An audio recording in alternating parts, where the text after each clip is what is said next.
Hi, my name is Danny, and welcome to another episode of Board Game Sanctuary. Hi, my name is Danny. Wait, I'm clearly the host of this YouTube channel. I'm the clearly better one at it. In your dreams. Now, as I was saying, today, forget him, I will actually be hosting this episode. I have a proposal to make. Alright. Since there's two of us, why don't we just do this review together, seeing it's about our favourite top 10 two-player board games. You're a genius! I know, right?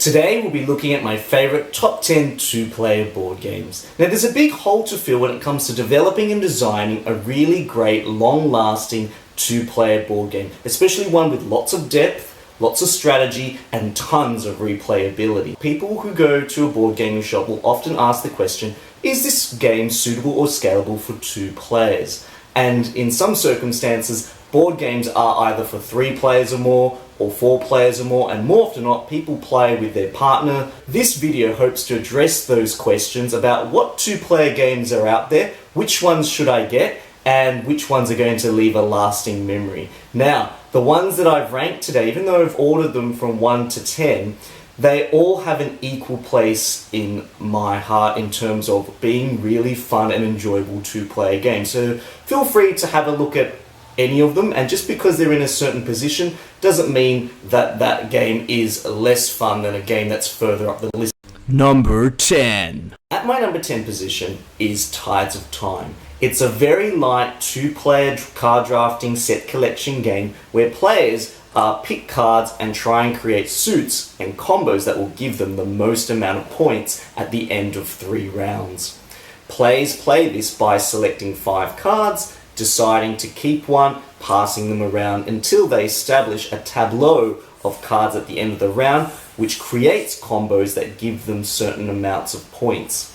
Now, Tides of Time is excellent as a two-player game because it's only for 2-player, but also it's a game of denying other players the cards that they need. So when you draft in Tides of Time, more often than not, the card that you choose will not benefit itself, but in fact require certain other suits in order for it to give you a certain amount of points. So in Tides of Time, there's a lot of toing and froing. There's a lot of forward thinking in terms of what does the other person have in their hand and what would benefit the suit or the strategy that I'm going for, and which cards do I deny them so that they don't get as many points as I do.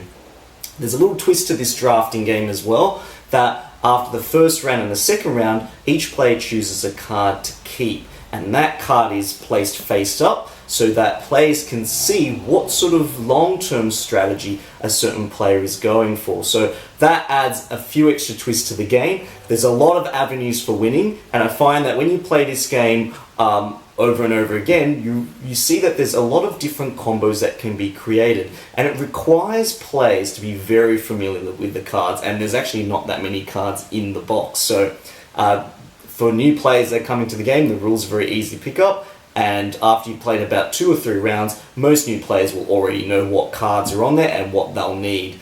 Number 9. Letters from Whitechapel is a cat and mouse game similar to Scott and Yard and Fury of Dracula, where one player plays Jack the Ripper and the other players play as the detectives who try to track him down for his murderous crimes. Jack the Ripper moves secretly around a board. In fact, they move around a lettered map of Whitechapel in London in 1888, and the other players have to try and pick up clues to find out where Jack the Ripper has been after he commits his crime and try and block him from getting to his hideout and ultimately arresting him, and therefore allowing them to win the game. Despite the fact that this game says it's from 2 to 6 players, ultimately this game plays perfectly at the 2-player count. And that's because you only really need one player to play all the police officers and the other player to play as Jack the Ripper. If you increase this game with more players, there can be a lot more discussion between the investigators, but it does tend to slow the game down. So ultimately, this game is really, really great for any couples or friends out there who just want to play a really great cat and mouse game. What's really interesting about this game is that every decision matters, and it relies on the integrity and intuitiveness of the investigators to pick up on all the clues that will help ultimately track down where Jack the Ripper's hideout is and where he might commit his next murder. The other thing is, if you're playing on the other side and playing Jack the Ripper, it's very, very intense because you know where everyone is, but you can feel how close the investigators are on your tail as you play throughout the game. But the game does give you some little special abilities that help to balance the game out a little bit more. But ultimately, it's a very, very fun game to pull out on a Friday night. There's a lot of tension and a lot of consequences that are involved if a player makes the wrong move or the wrong assumption in this game. Number 8. Patchwork is number 8 on my list. Patchwork is a light Euro-style game wrapped in fabric strictly for 2 players. Players compete by trying to cover their quilt using tiles selected from the field using buttons as currency. However, sewing takes time, so there is a balance between choosing a tile that might take 7 units of time and a tile that takes 2 units of time, or whether going for a tile that has more coverage than a smaller tile that's available for purchase. So, there is a penalty at the end of the game. Any space on your quilt that isn't covered by a patch is deducted 2 points from your total score. The other side of the spectrum here is that players often can work towards gaining lots of buttons, which then gives them more points, but not necessarily the best patches for completing the game. Now, what I love about this game is that there's so many avenues for winning. There's so many layers of depth and strategy in such a simplistic game where on a turn you have either 3 choices of tiles to choose from, or whether just to gain income and try and get ahead or in front of another player.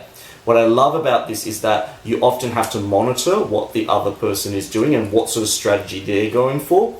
The tiles presented to you often present this Tetris-style puzzly effect in front of you where you're trying to select tiles that best fit the shape that you've created on your patchwork without leaving too many single square gaps. What's really fun is that the button economic aspect of it is really important for winning, because if you don't have enough income and you invest too much into gaining the tiles, you still won't end up with a high scoring victory at the end. So you need a really great balance between the number of buttons that you've got and the shapes of the tiles that you've got without any leftover squares on your board. I really love the fact that it's a puzzle, but it's also quite competitive, and it's a very light decision-making game without all that necessary heaviness that you often find with other games. Number 7. Claustrophobia is number 7 on my list. It is a dungeon crawling game for strictly 2 players. One player plays the Redeemer and the other player plays the Dungeon Master or the Demons. Oh, there you are! Hi! Who knew that such a big box could contain so much enjoyment and satisfaction for 2 players? There is so much to love about Claustrophobia, and the box, as you can see, is huge. So what I'd like to say is that this game is excellent for those people who love dungeon crawling games but can never find more than 3 people or 2 people to play. This game is right up your alley. Strictly for 2 people. One person plays the hero or the band of heroes, the Redeemer and his companions, and the other person plays the Dungeon Master or the demons in the game. How the game works, it's a combination of tile revealing. So the players are in the underground tunnels under the city of Jerusalem in this world, and the players explore the tunnels and complete a particular scenario, and each time they explore a tile, the hero has to give the Dungeon Master the tile, and the Dungeon Master actually gets to decide how that tile is placed. So there's a lot of balancing to and fro between good and evil. And the other aspect is the dice rolling aspect, where the dice aren't just simply rolled for combat, but they're actually used to select attributes that different players have. So for example, the heroes have these player character stat boards where when you roll the dice you can choose line of action that player can have on a particular turn. Similarly with the Dungeon Master also has the Board of Destiny where they roll 3 dice and then they can allocate those scores to gain certain abilities. The heroes have advantage cards that also help them in equipment, and the Dungeon Master also has event cards that actually help them gain an advantage over the heroes. The environments are unique and affect the gameplay and the movement, so there's some tiles where there's a tight tunnel where only one player can go through, or a tile where only 3 players from a side can be on it at the same time. So there's that really true sense of exploration. The rules are light. There's no silly line of sight rules. There's no rules that make every combat in a certain tile critical or difficult to explain, or exceptions to the rule. It's basically, here is the tile, place the characters on the tile, combat, move to the next tile. It's very easy to play, easy to grasp, and plus there's not much setup because you kind of set up the game as you go. One thing to say though, you do need a lot of space because the tiles are massive. Number 6. You might be sitting there thinking, that's usually a multiplayer game. Well, the game does say it's for 2 to 5 players, and there is a fully cooperative variant inside the manual when you read it, and it is very fun, but the variant that I'm suggesting is really great fun for 2 people is the prison variant. And it's been on the Board Game Geek forums and also on Reddit, so it's somewhere that's easily accessible if you want to look it up. But really, essentially, what happens is the players set up the game like a 2-player game, as outlined in the setup, and you remove the exile cards, they're not in play, and each player not only gets a non-betray objective card, but they also get a betrayal objective card, which means they have 2 objective cards in their hand, and they decide which one that they're going for throughout the course of the game. So at the beginning of the game, players might go for their non-betray objective card, but then decide to change towards their betrayal card and therefore throwing the game. So there's really 3 outcomes for this prison player variant, and that is if both players achieve the group goal and their non-betray objective cards, they both win. If one player achieves their betrayal card and the other player doesn't, then that betrayer player wins, and if morale is at 0, that player wins. If both players go for their betrayal cards, then no one wins the game. So there is a lot of psychoanalyzing. What a lot of people do love at the multiplayer level of Dead of Winter is that betrayal and that deception and the bluffing that's involved. And this prison player variant is fantastic at honing that feeling of suspense and tension and deception down to a 2-player level, which makes this game so much fun, especially at the end of the game when you realize the other person has betrayed you at the last step, or that sense of accomplishment when you've both gotten through the winter and you have survived the zombie attack. Number 5. Some of you might be thinking that I might have cheated a little bit with my number 5 position because I've chosen 2 board games. First one is Star Wars X-Wing, and the other one is Tail Feathers by Jerry Hawthorne from the Mice and Mystics world. What I really love about both of these games is that each game is played on a defined field. There's some excellent movement strategies that occur in both in terms of moving your vehicles or moving your birds around a field, and there are some excellent attack mechanisms that both games employ. Star Wars X-Wing is particularly thematic. It's definitely for those Star Wars fans out there, and you really definitely feel like you're playing out one of the scenes in the movie. However, it requires a little bit of investment in terms of money because it does come with only 3 ships, and you will need to invest in buying lieutenant packs and other scenarios in order to expand the game. But the gameplay in X-Wing is top notch. The combat feels well polished, the rules are very clear, and there's some really great scenarios in there that really immerse you in the Star Wars world. With tail feathers, all of the components that you need are encased in one box, including all the scenarios, and the figurines are very high quality. In addition to the aerial combat, tail feathers also has land combat as well. So players can play on land and battle on land, and then move into the air by taking a blue jay or a bird, controlling it, and then engaging in aerial combat. And there's lots of missions to explore in both.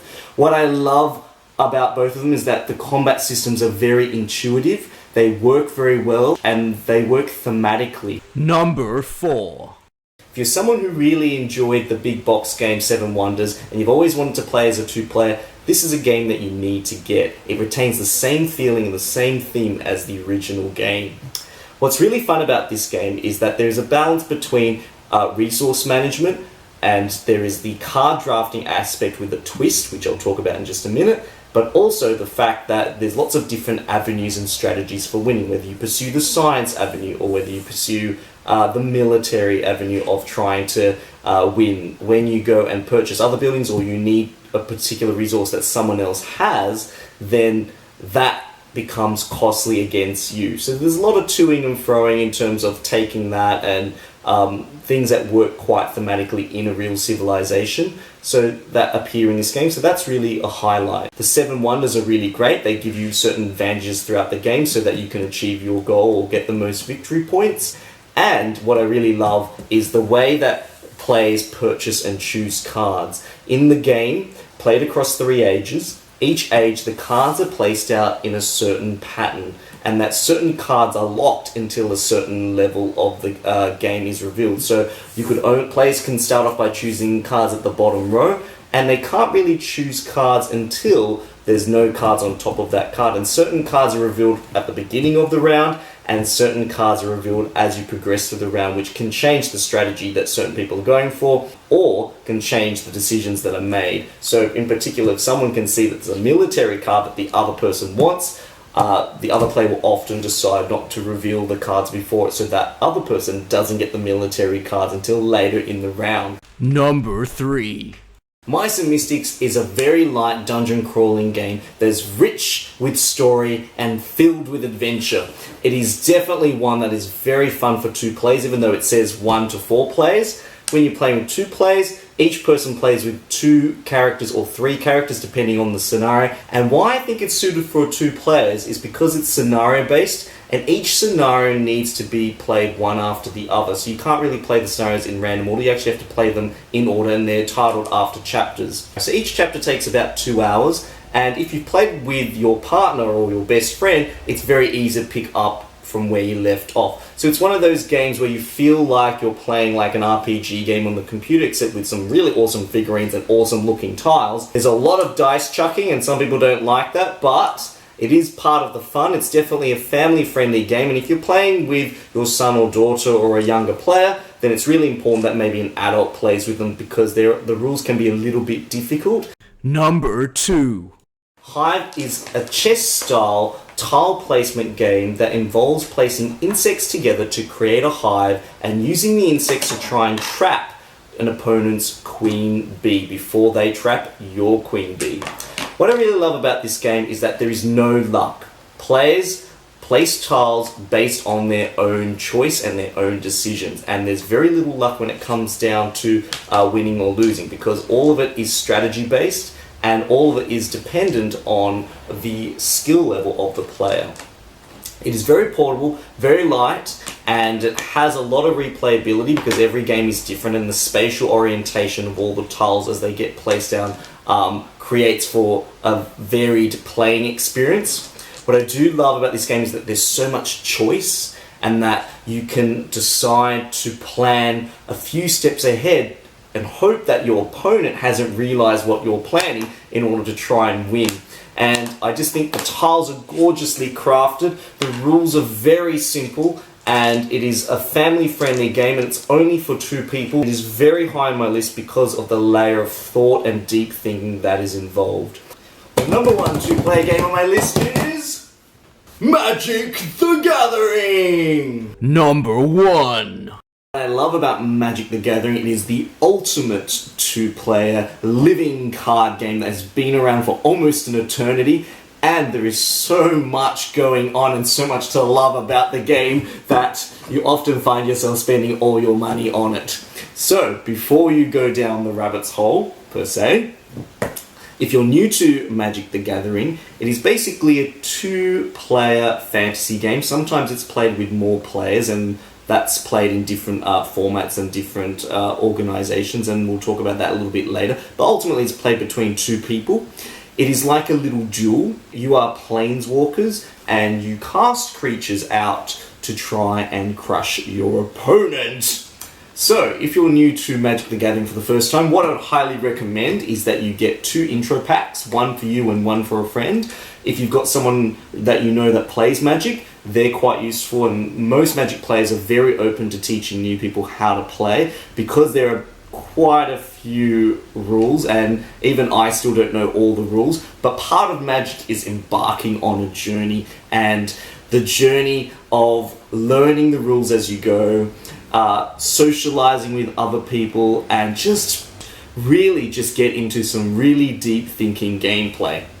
The other thing I'd recommend for a new player is to try out the dual deck. So each block that they release, they often release a dual deck that goes with it. And the dual deck fits the current story or theme for that block in Magic the Gathering. And this one's from the Battle for Zendikar set, with Zendikar versus the Eldrazi. What it comes with is 2 pre-made decks, some very nice foil cards and life counters, and a summary of the set of rules. And that's all you really need to start playing. So things like this are a really great way to introduce people to the world of Magic, and once you get a taste of it, there is no turning back.